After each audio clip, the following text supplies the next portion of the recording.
پھر سرکار نے 3 دفعہ فرمایا تھا واللہ لا یؤمن واللہ لا یؤمن واللہ لا، اللہ کی قسم وہ مومن نہیں ہے، اللہ کی قسم وہ مومن نہیں ہے۔ اور صحابہ تو گھبرا گئے کہ رسول اللہ صلی اللہ علیہ وسلم 3 دفعہ قسم اٹھائیں اللہ کی، اور وہ بدبخت کون ہو سکتا ہے جس کو حضور فرمائیں گے یہ مومن نہیں ہے؟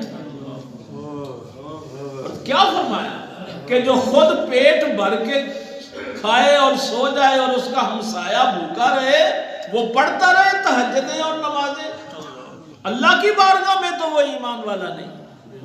اس کے گھر میں جو نعمتیں تھیں اس نے اپنے ہمسایوں کے لیے بھی وہی کیوں نہیں مانی؟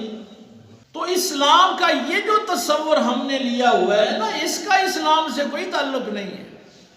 آپ کے پاس بھی جو نعمتیں ہیں ان نعمتوں پہ کہاں سے شروع کرتا ہے قرآن؟ ذوی القربی والیتامی والمساکین،